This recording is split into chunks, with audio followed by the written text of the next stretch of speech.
Derin e hodhën në gjyq dhe e dënuan me ngordhje. Sa histori të çuditshme kemi dëgjuar, por ka edhe të tjera që padyshim do t'ju bëjnë që të qeshni, madje të tjerë do habiten, sepse dikur ligjet ishin ndryshe, ato funksiononin edhe kundër kafshëve. Ishte viti 1394, në një fshat të vogël të Francës, i quajtur Mortagne, i cili gjendet pranë Nensit rreth 5 orë nga Parisi, ndodhi një fakt shumë i çuditshëm. Fshatarët shihnin shpesh dera, por një dos kishte ditë që endej në rrugët e fshatit dhe askush nuk e dinte se kujt ishte.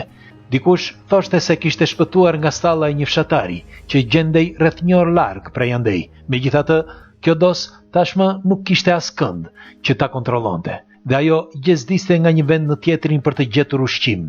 E kështu, një ditë teksa endej në rrugë, ajo u fut në kishën e fshatit dhe aty brenda, duke kërkuar dal nga dal, shkoi deri tek altari.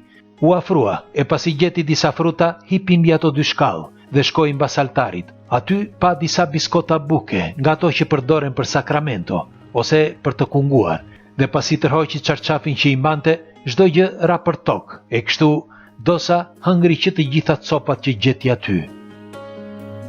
Por dosa nuk e dinte që ajo bukë kishte kohë që ishte zgjedhur, sepse e kishin përgatitur për Eukaristinë e shenjtë dhe ishte fshehur aty për këtë qëllim. Për kishën dhe ligjet e atërshme, ky ishte një gjest shumë serioz. E kështu, pasi e kapën, dosën e çuan përpara gjyqit. Bile asaj ju dha edhe një avokat mbrojtës.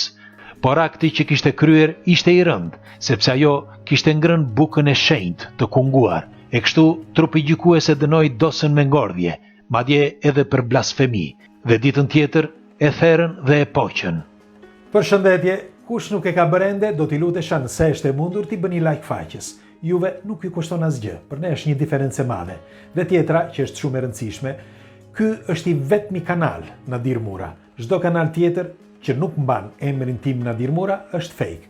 Dhe kështu që ju informoj që të keni kujdes, sepse shpesh ndodhin edhe keq kuptime. Ju falemnderit që gjendemi për herë bashkë. Kalofshin ditë bukur. Ajo që duhet të dini është se në mesjet kishte ligje edhe për kafshët, dhe ato dënoheshin ashtu si edhe njeriu. Për shembull, gjithmonë në Francë, në ato vite, një derr u gjykua sepse ishte fajtor për vrasjen e një fëmije.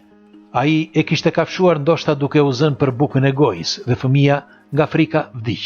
Por pasi e dënuan me vdekje, derrin e veshën me rroba si njeri, pastaj e tërhoqën zvarr në rrugët e fshatit, derisa e varën. Për më tepër, u sollën kështu sepse ai e kishte kafshuar fëmijën ditën e premte, pra ditën e mëkatit, kur nuk haj mish.